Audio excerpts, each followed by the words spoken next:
It's a group known to leverage the power of one, and it's led by a powerful one. Now, she's one of those rare leaders who handles both creative and media business of a holding company in India and has consistently managed to clock a double-digit growth for the firm for the past 6 years. Joining me is Anupriya Acharya, CEO of Publicis Groupe South Asia. Thank you so much for joining us. Thanks for having me, Neeta. Lovely to meet you again. Likewise. Anupriya, if I were to talk about the top 3 holding companies in the country, namely WPP, Publicis and Omnicom, besides Publicis, neither of the others have a holding company CEO role. Would you say they are a dying breed, considering that even WPP recently retired that role after CVL's departure? We realized pretty early, I think, as a network that the future of marketing, what we call as modern marketing, is not lying in silos. So we moved into this integrated structure and what we call as a country model, like I think as early as 2018, 20. And by 2019, if you remember, I've taken on over the group role over here. So it's been a tremendous journey. And now we see, of course, a lot of other holding companies trying to sort of move into breaking down silos and, coming to that. But of course, I'm happy that we are there long back. Also tracking the Q1 reports, WPP managed to get a 1% growth. Omnicom got 5.7% and Publicis an astonishing 11.7%. Now you're also one of the strongest performers globally. Yeah. Tell me, when it comes to India, what do you think that Publicis really understood about the market that your competitors may have overlooked or underestimated? I think for the longest time, India has been oft spoken of as a high-growing market. That's not new news, right? I think what possibly people have missed that it has a fundamentally changed operating model today. So today, it's the largest nation. It is a young nation, and it is a very connected nation. So it has become a multi-screen market with endless media choices and infinite media always on. What it means is that when you are talking to the consumer or talking with the consumer, you better be interesting and you better be able to gain attention. So to be clear that it is a different operating system, and this is very well quoted, I've seen in all conferences, boardrooms and all that. But to create modern marketing, methods and apps that are relevant to this consumer takes a lot of investment. So we have both invested very heavily in all of these tools and capabilities. So we have a very strong technology and AI foundation at the core. It's fundamental to the organization. That's layered with deterministic data, and we've invested very heavily on that. And then our methods and apps create the right sort of solutions for that. Which means that all parts of the group, whether it is creative, whether it is media, whether it is PR, whether it is social, whether it is commerce, all of them are leveraging the same intelligence to craft a more intelligent solution, whether in creative, whether in media, whether in PR and all that, right? I believe that Publicis did that thing very well of understanding. So it's not only, one, of course, globally we invested like more than $12 billion over the last decade. But we've invested very heavily in India as well. I think what the credit goes to the team over here that we've been able to sort of understand that changed operating system of India, possibly faster and get the right solutions up and working for this market well in time. The next question. Short answer to your long question. So my next question would be an extension to what you said. I mean, you spoke about operating models, and one of your contemporaries, Harsha Razdan, he takes immense pride in then pivoting to a very consulting model here in India. And as someone who's of course leading tech, creative, data, media, all of that under one roof, would you say the traditional agency structure is dead and has to move on? I think that what you're saying is in a manner true. We just spoke about all of these disrupted consumer journeys and marketing has changed forever. But I want to just elaborate a few things on that. It's not as linear an answer that it is dead. Yes, so what is it giving rise to? There is a lot of conversation in the market about this whole consumers and marketers are not looking at you as creative solution, media solution, optimization solution, PR solution, right? It needs to work in tandem with each other. Right. One of the things I think very misunderstood in the market is integration is some sort of just diluting everything that we have and like bringing this as an amorphous mass. It's not that. The need for specialist solutions and the need for excellence in each of these solutions, whether it is deep inciting, excellence in creativity, commerce, social, PR, everywhere.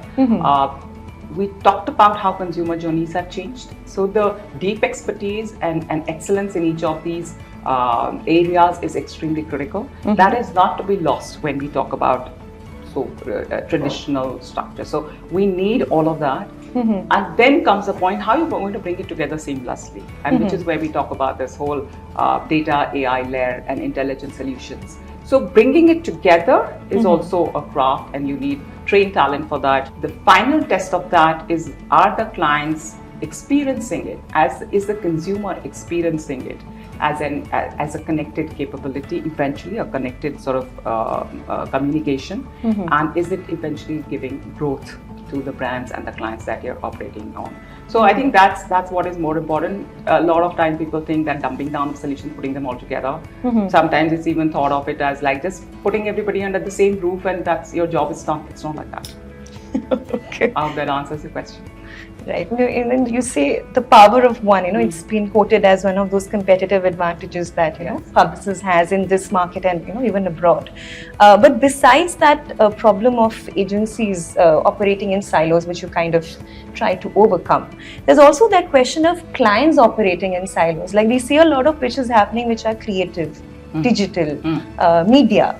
So when something like that happens, and you obviously have all this technology and you have all of these capabilities in the agency, but when the client itself is still working in silos, how do you really put it all together?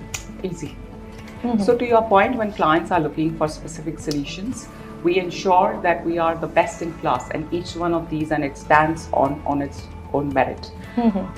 Also, as I said, each of these is way more qualified a solution given that strong data, tech, AI and data layer that we have put. So each one of them stands like as an excellent solution on its own.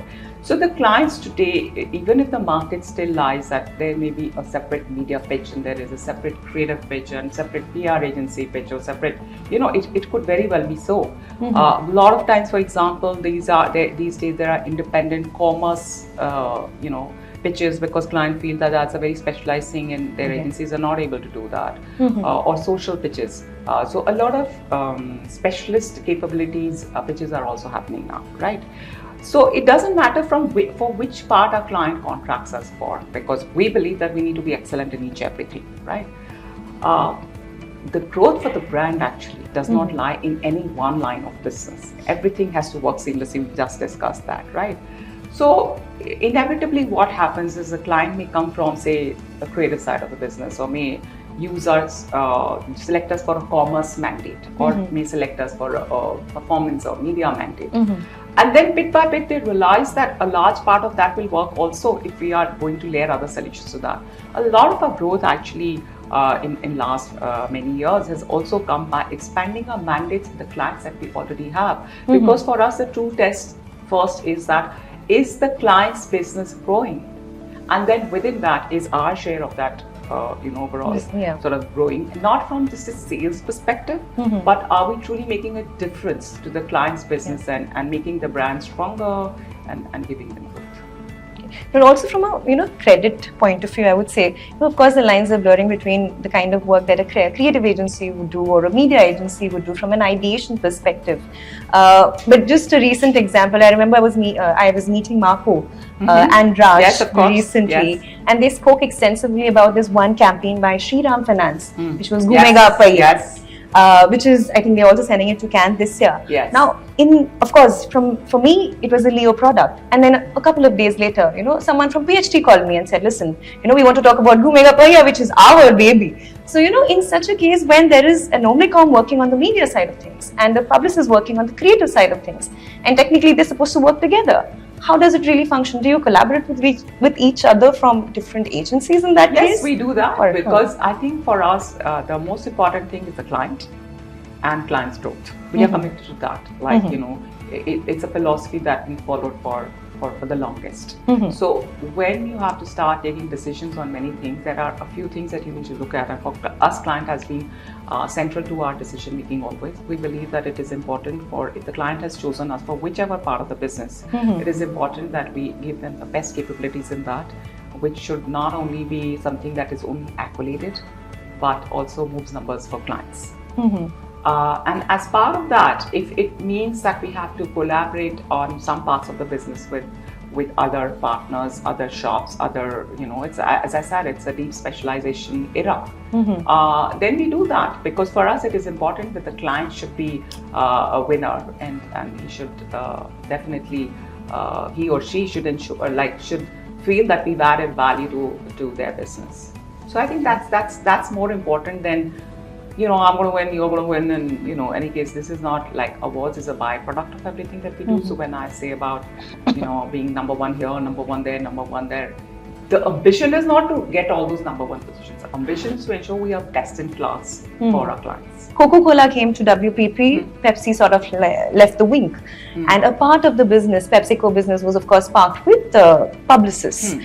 Now in this case, I think Coca-Cola is again calling for a pitch from what I understand, and Publicis is also participating.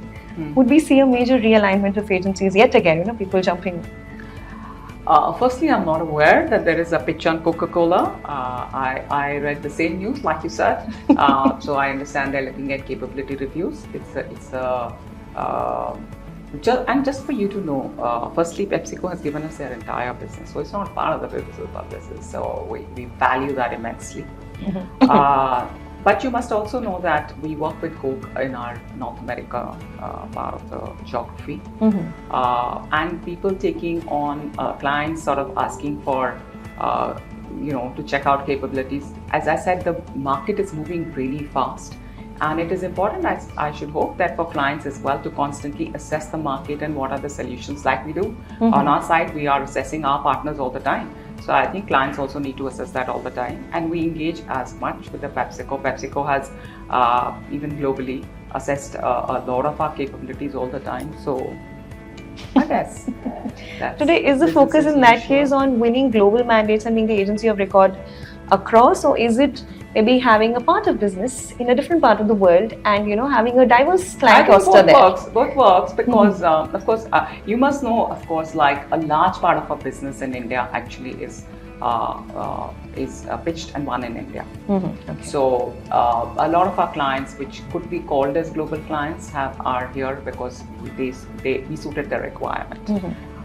So almost 70% of our business is of that nature, and the global business contributes only to about 30% of our business, right? I think for it also, you know, I'll give you an example. For example, you know, Diageo, for example, right?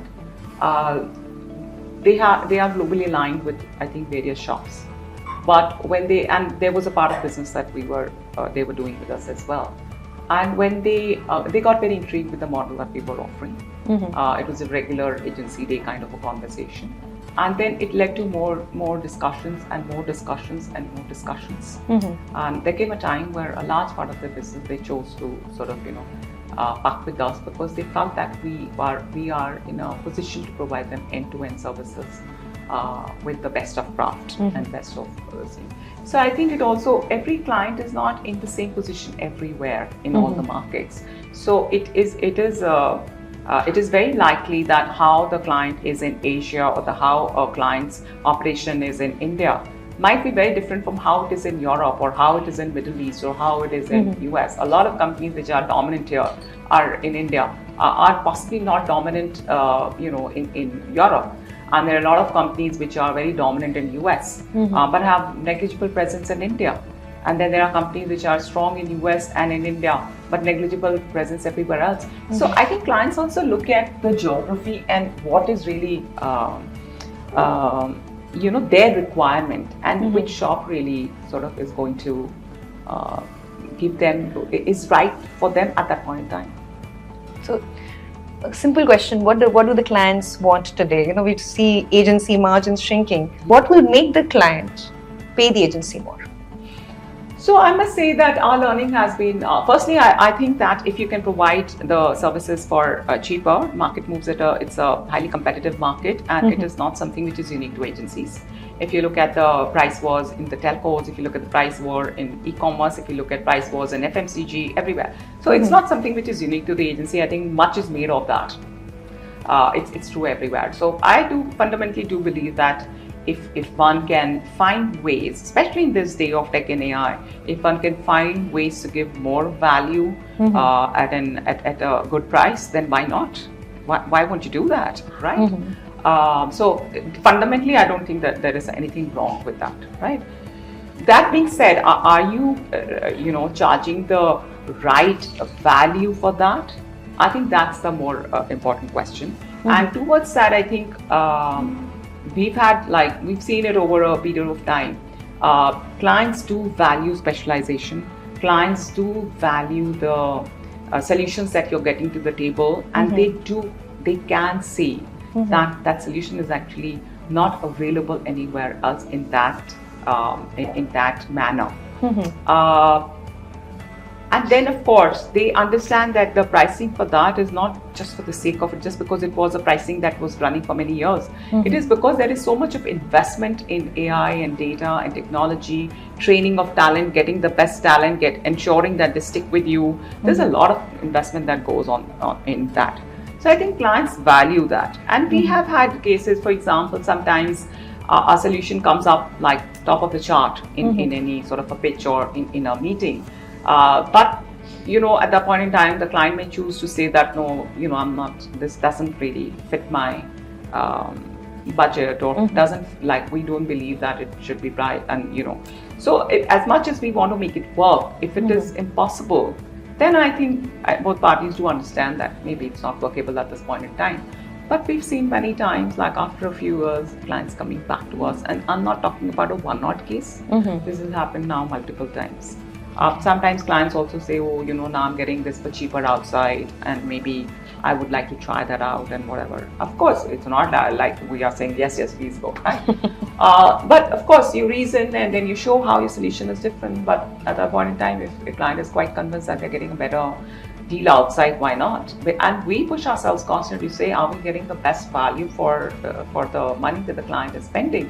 So we believe that we need to be on our toes on that. But if for whatever reasons at that point it doesn't work out, we've seen a lot of clients come back after that, after sometimes as short as 6 months and a year. So would you like to name fine, it? Would you like to name it? No need for that, I think. Okay. Now the industry is of course consolidating around data, AI, all of those consulting capabilities, and Publicis has a fair bit of all of it, I guess. If you were to look into the future, would the future CEO of an agency be more of a technologist as opposed to someone from an agency advertising background? I don't think it will be somebody from a technology background just as much as it won't be from like a traditional agency background, right? Okay. Future is of course highly tech, highly AI, highly all of this, right? So some bit of fluency in all of this technology, data, AI is very important. Like I'm learning all the time, okay? There's a lot of learning, all of us, all our leaders, everybody does all the time. Like, it's a part of our DNA now, that we be up to speed on all trends on this thing, all that. So, I mean, fluency in this is a given for the future leader, that has to be there. But the other more important thing is that change is happening so fast, the pace of change is only increasing. There's no shying away from that. So I think in the future, your ability to read the future, the trends, emerging trends, and create a vision and a roadmap that is sharply articulated for all your people. On one hand, you need to be strong at AI, technology, and all of that. You need to have some fluency. But on the other side, you need the classic creativity, ability to motivate people, ability to be having a clear sort of roadmap for people. People from various backgrounds, they're coming from different specializations. Somebody is a data strategist, somebody is a creative guy, somebody is a filmmaker, somebody is a. They all need to understand where do they fit into that vision, and and then ability to measure it. So there is a lot of so I think the requirement from the leaders for tomorrow is like quite a lot. Talking about vision, there's this one standout quality about Publicis and their mergers. At least I can talk about the recent one. It wasn't really about cost cutting, the Publicis W agency merging into the other three. It wasn't about cost cutting, it wasn't about layoffs. It was about, integrating the process. But on the other hand, the bringing in of agentic AI in media operations, and that's the future. Now, when that comes into the picture, there will be layoffs because a lot of the work that a bunch of people would do together for months would be handled by that automated agent. So how do you think you're going to balance that vision wherein, you're also keeping your people and also kind of keeping up with the moving times? That's a great question. That's a great question. The way we approach it is that with technology and AI, it is true that a lot of that work is happening on its own. Or there is speed in a lot of things. But we have to remember that first you need people who are trained in AI. So it's not like people who are born with these skills and how to apply that AI. So there is this whole. I'll maybe sort of move into different directions on this because it's a very interesting question. So when we talk about AI adoption, of course, across organizations, you will see that everybody is using ChatGPT and that, and everything else. So there's a higher AI adoption. That's not the same as AI impact. For that, you need enterprise level solutions like we talked about agentic and all. And you need enterprises that can seamlessly work on those whole. It's also a change management. This thing. It's about overall, it's like how your processes and businesses re-engineered, keeping all of that agentic in mind. So it's not as linear as we feel that just if you're adopting AI, you are ready. You are ready as you are not. Okay, there are a lot of fundamentals that you need to put in place. The way we look at it is that yes, there will be a lot of maybe repeated tasks, like which are mundane tasks, this thing like we already see. We put Copilot in everyone's hand. Okay, so everybody is like a champion now at like managing calendars better, managing mails better, managing a lot of things better. So that gives them more time. So which is great because it is sort of unlocking time for you, which is a very prized commodity today, right? Then we look at AI also in terms of what value is it adding to the humans. So there are areas that it helps you do better. It helps you possibly produce effects which were not create effects which were not possible before AI. Okay, or it helps you generate more assets in a shorter time. So your speed to market becomes. So some of that also makes you better at what you are. So that's the other layer we look at. And the third layer that we look at is that how does it unleash the exponential in you? So there are a lot of areas that are possibly still untapped by professionals and humans, right? Which is that how all of these things will lead you to find solutions and do things which are exponentially above of what are the possibilities today. So I believe that AI has to be looked at different filters and not necessarily this one sweeping statement that okay, now tomorrow there will be no jobs. So far we are not seeing that. Firstly, we are a growing organization. We are in a growing market. We need more people, right? Despite all the AI sort of simplification or AI productivity that we are bringing in. So and globally also, like Arthur has also said, we are looking at investing in talent because these AI ready enterprise level shops that we're talking about needs trained talent. So we are not only continue to acquire talent, we also are investing heavily in training that talent so that we can have the maximum AI impact coming out of that, because we do believe that the sweet spot lies over there somewhere. That reminds me of this one statement that Raj made, and because Publicis has been pretty much ahead of its time. Your investment in Master and your investment in Epsilon, and of course all of that coming together. Coming together. Now Raj spoke about it was like someone planted the trees before our generation and the next gen leaders. Yes. are bearing, Yes. are enjoying the fruits of Yes. it. Now, if I were to ask you, if you really had to plant that tree today, which would benefit the next generation leaders at Publicis, what would that tree be? I think some of these trees and saplings we've already planted. Your goals should be very clear. Like, what is your vision? And then you are planting all of these trees that we are talking about. So we talked about and then investments on. So tomorrow maybe there will be newer technologies, newer agents, newer AI that is coming up. But I think the journey that we have gone through has been firstly very fulfilling, and I should hope this leads to a stronger foundation for Publicis. Globally, of course, but in India, considering that I've been here for more than a decade. So, yeah. But is there anything that your competitors are doing right which you would like to take a cue from? We are not focused on our competitors. We, I'd like to quote Arthur because it's a very interesting statement that he said, we are in a category of one. And I must say, we are more obsessed about clients, what are their requirements, and we are obsessed about consumer and how their consumer journeys are. That's the part that we are very, we feel very, if we are not on top of it, we will feel we'll have some FOMO. A lot of the talent that we hire, large part of the talent actually is not even coming from our core competitive cohort. A lot of it comes from consulting, from tech firms, from craft, from digital firms, from very, very different organizations. And a lot of that, what is talent which is moving on from our this thing, a lot of it is actually going to the client side. So we're seeing some patterns in that. So I think it is right for us to be obsessed with client and consumer. So I'll not talk about competition outside, let me talk about competition within. All right. The last time that I interviewed you, I remember saying that Leo Burnett then is a superstar agency of the group, but there are 3 others. Yes. Now 2 others. Yes.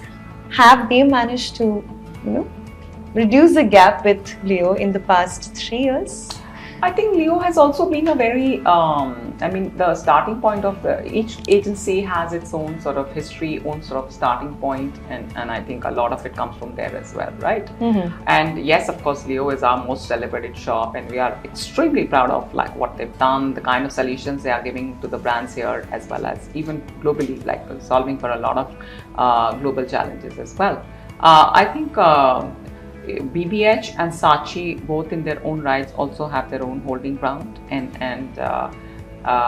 they have the kind of businesses that they are pitching and winning, and the kind of solutions that they are bringing onto the market is also pretty, as I said, backed by intelligence, and it's standing out in the market, both in terms of the businesses that they are winning, but also in terms of the craft which is winning in the market. So this time we won Creative Network of the Year. It's fresh off the oven at the Abbeys. And that was obviously, Leo. Of course, led by Leo, but a lot of this thing from production, BBH, Saatchi, all those agencies as well. Okay. And also, I was going through the convergence report, and Publicis, of course, has managed, just read out the numbers, about $223 million in new business in India last year. Starcom has done well. Yes. But WPP Media, of course, managed to remain ahead with $320 million. Now, take us through your biggest wins last year, and also tell us what is that one thing that's standing between Publicis and the #1 spot in India? All right. So we believe that, firstly, I'm not looking at these numbers all the time, what is this thing, where the numbers keep changing.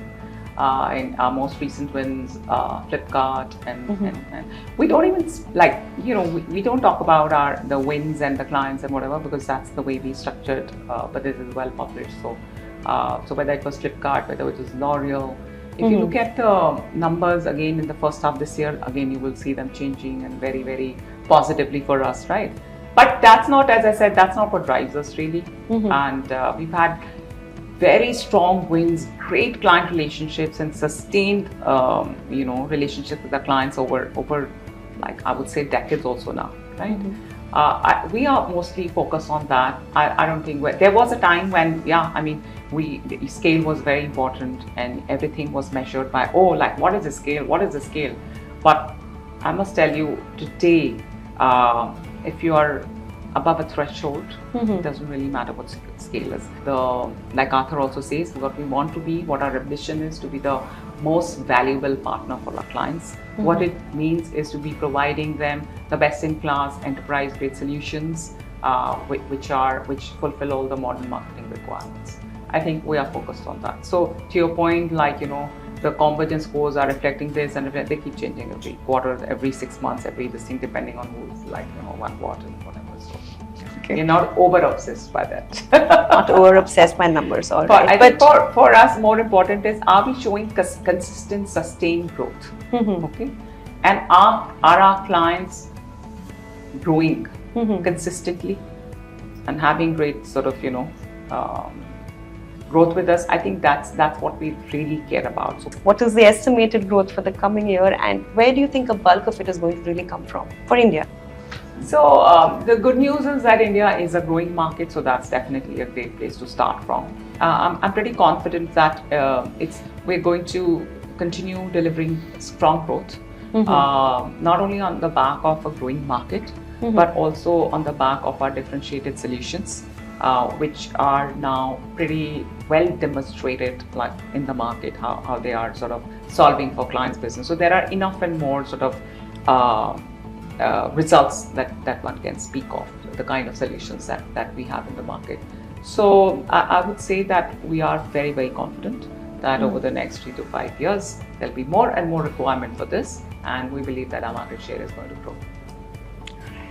And also, I'll take a step backwards, not just Publicis, overall industry level. As a former president of AAAI, you've obviously had a front row seat to the industry's evolution. What would you say is the biggest challenge that agencies overall, not just network, not confining it to network independent, overall agencies are facing today, and what is it that clients have still not sympathized towards or understood those challenges on? Yeah, all right.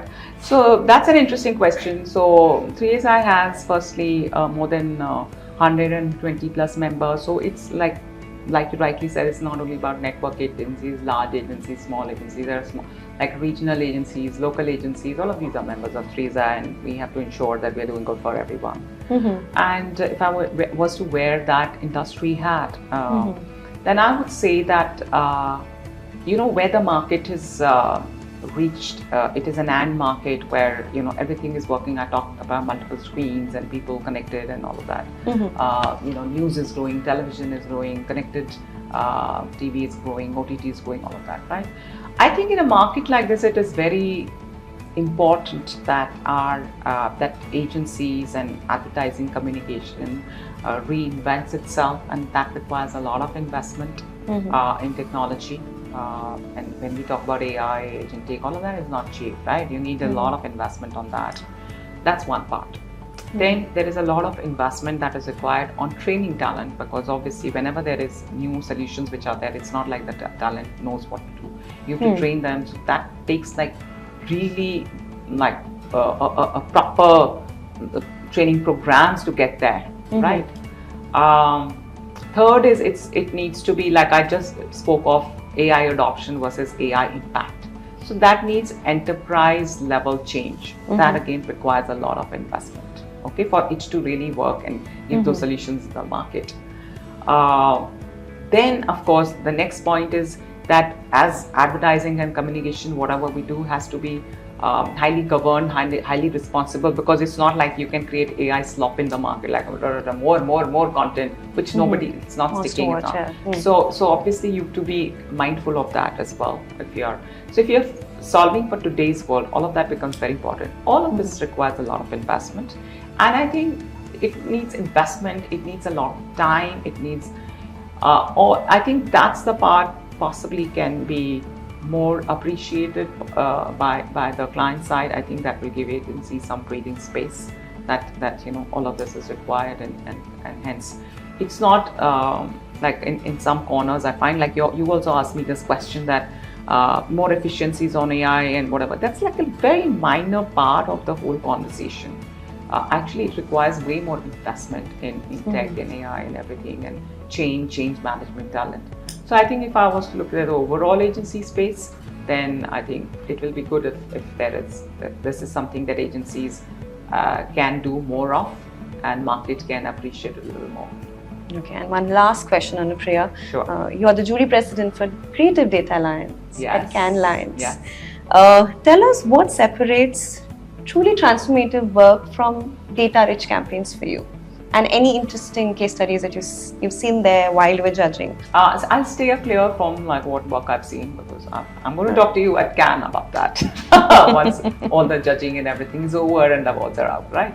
But I think overall also it's a great question. So if you're talking about creative data as a category and data in general, the good thing about all of this progress that has happened in technology is that there's lots and lots and lots of data, more data that you can ever sort of see through, right? So I think eventually it comes down to not how much data you had, from where did you get the data, how rich that data was. I think what it comes to, what is the human truth that you unlocked? What is the solution that you created which was like so different from before and really solve for a real business problem or solve for a real sort of human problem? And what is the impact? What is the scale of impact that data has really brought about? I think those are the things that one will have to see. It's not data for data's sake. And the interesting part is, of course, there has been so much of advancement in access to data, access to intelligence, right? In last 12 months itself. So I think that's more important. Like, what was it applied? What new solution that gave rise to? And was the solution did it even have impact in the right places? I think that will be interesting. Fab. Thank you so much, Anupriya. May you and Publicis Group continue to solve real problems, real human problems. Thank you. And we'll chat in Cannes on your wins. Yes. Thank you. See you there.